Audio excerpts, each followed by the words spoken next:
All right, here with me now in the studio to try and take a closer look at this controversial court override bill are Israeli advocate and Assistant Director of Standing Together, Ari Fold, Attorney of Constitutional and Administrative Law, Hadass Barave, and Bar-Yoshafat, Attorney, Public Diplomacy Expert, and Lecturer. Sorry about butchering your names. Thank you all very much for coming in today. Thank you. Okay, so my first question I'll actually kind of open over here. Do you agree with the court override bill, and why or why not? I'll start with you, Hadass. Thank you. I have to say that I feel very inconvenient with this clause, since the explicit intention of this clause is to narrow the jurisdiction and the discretion of the Supreme Court judges. And I think that if we look back since the legislation of the basic laws in Israel, the Supreme Court has acted very, very seriously and with a lot of discretion while interpreting the laws. So I think that going in this way and saying that the Supreme Court is being too much activistic is very, very troubling. Again, I want to remind everyone that this law actually is not new. It was actually Aaron Barak, the president of the Supreme Court, with Yitzhak Rabin at the time, and his government with merits in the government. When they were talking about bringing pig into the country, it was Aaron Barak himself who made this law. He said, no problem, the Knesset can make a new law and override the Supreme Court. So I'm not sure who's really breaking the laws here, because it was actually the Supreme Court itself who put out this clause in 1992, I believe it was. Yeah, but in terms of the courts itself, it's clearly obvious to everyone in Israel they've got involved in every aspect of political life. Now, there's not another place in the world, where the Supreme Court are elected by themselves and can outdo the jurisdiction of the other parliament. They're not elected by themselves. They have a committee. There's a committee where the judges themselves have the veto of people who can get in. That's self-elected, in my opinion. Ron, I understand you have a bit of a different take. Here's what I find interesting. For some reason, people in Israel think that the Supreme Court will always have a better saying than the public and its representatives. And I'm not really sure why. Why would people trust the Supreme Court more than themselves and the representative of the public? Now, here's a scenario. Let's say that in 10 years from now, all of the Supreme Court judges will all be hawkish right-wingers. Will the left still want the Supreme Court to have so much power? How about we'll have a system? Very good question. How about we'll have a system that says this is a proper system if you're in the coalition, if you're in the position, if you're a right-wing judge, if you're a left-wing judge. And currently the situation is that the Supreme Court, that the fact that we're saying the Supreme Court can overrule the legislative branch, it's weird. It doesn't make any sense. That's not how democracy works. The purpose of a Supreme Court in any democracy is to make sure that the current administration is not undermining the norms of a society. It's not supposed to set the norms of the society.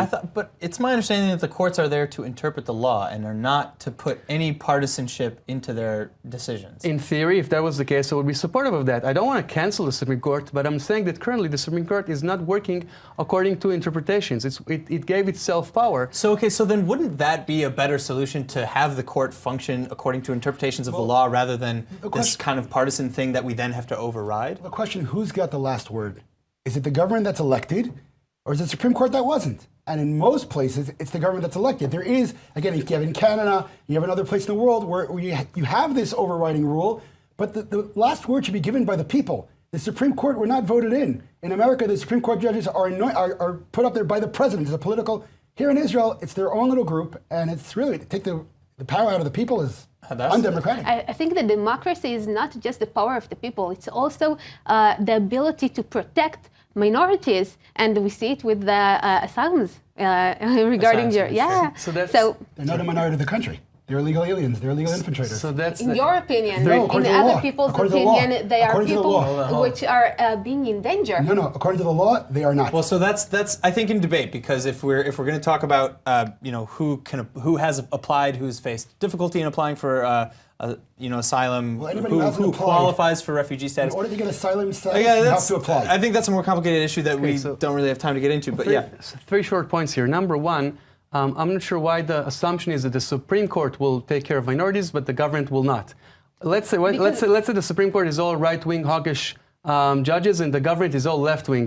I'm not sure that that's going to be, for my benefit. But the judges right now are being elected by their professional skills, not by their political opinions. So you trust people. You think that this group of people that I cannot change, I cannot touch their salary, they're there until their pension. You trust them more. A tiny group, that's dictatorship. That's not democracy. These are the things that provide them the ability to make decisions professionally and not by political tyranny. That's tyranny. Trusting a small group of people. That's tyranny. Why does this group of people, according to your opinion, have the moral compass to decide for the nation? I'm a little confused by that. Well, it's not the moral, it's the legal. Hold on, because that's what I want to get at. I mean, is this a fair checks and balance kind of system the way that it is, and if it's not, what needs to be done to make it a fair check and balance? Is this the answer? I think that if we review the cases in which the Supreme Court has overruled other laws, we see that it's very few laws which are very problematic. If we talk about the asylums, for example, and if we talk about things, they gave citizenship to a Hamasnik who the government said they take away his citizenship. It's not just that. Hold on. You would not even start the legislation process because you'll say, well, at the end, the Supreme Court is going to overrule it. So the fact that you're cutting the chilling and hold on, effect is very important, I think. I think it's this undemocratic. Is a chilling effect. But just to continue that, just in 2017, there were 5 laws that have been cancelled. So there's also a trend. The fact that you can say, well, in 1960, they only cancelled 1 law. Okay, but in 2017, they've cancelled 5 laws. And not all of the laws not all of the laws are so, in the heart of our debate in the Israeli society. There's a law that says how much pension you can give people that have a car. The Knesset said one thing. The Supreme Court said, no, in 2012, everyone has a car. You need to. Are you experts in economics, in finance, whatever? How come you have the final word in that? Doesn't make any sense. Yeah, so I think that there are only few laws that were overruled by the Supreme Court since the constitutional revolution of '92, and since even the previous verdicts of the Supreme Court, which says that the Supreme Court has the right to interpret the law and say if it's constitutional or not. I think that there are not more than 15. 21. 21? Okay, so 21. It's a very reasonable the number. verdicts gave themselves the power. The Supreme Court gave itself the power to overrule laws. So then I have a follow-up question then. Let's say that the Knesset coalition passes this overrule law. What's a fair number in the Knesset vote to overrule that? Is it 61? Is it 70? This already 80? exists. This already exists in the world. It exists in Canada, I believe. It exists also in the UK, if I'm not mistaken. In many countries. In many countries. And the idea is the following. The idea is the power goes to the people. Again, you have to understand, during Nazi time, which I'm not comparing anything, the courts had the power to break the laws. They didn't do it. If you're worried about the moral standards, I have trust in the nation.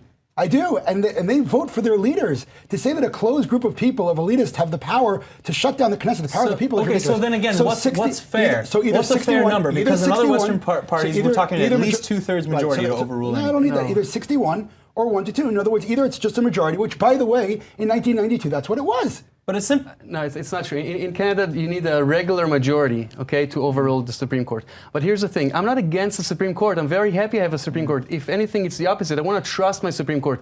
I currently do not trust him. And how many people will you have to have in order to overrule the verdicts? It's only one part of it. Also, we have the seniority, the fact that the older you are, that's how high you're ranked in the system. The fact that they nominate themselves, I think, is a problem, and we need to address it. It's the whole structure of checks and balances. Sure. And I want to strengthen the Supreme Court in a different sense, in the fact that I want to trust it. And currently, I do not trust my Supreme Court, and I think it's very problematic. Hadas, final comments, the response, if you have them? Yeah, I think that when we look at the Supreme Court's decision, right on the last days, we see that the Supreme Court is very restricted. There are a lot of petitions. There are hundreds and thousands of petitions which are being filed to the court, and yet the court always says that it trusts and gives a lot of discretion to the ministry and to the Knesset. It only overrule the decisions while there is a basic problem with it. Like if it's in contravention. Let's just give a few examples. Drafting of Haredi people, the people who are allowed to come. Unfortunately, I'm sorry, I'd love to keep going, but unfortunately that's all the time we have. So anyway, thank you all very much for coming in. Ari Fold, Hadas, Brave, and Bar-Yoshafat. Thank you very much.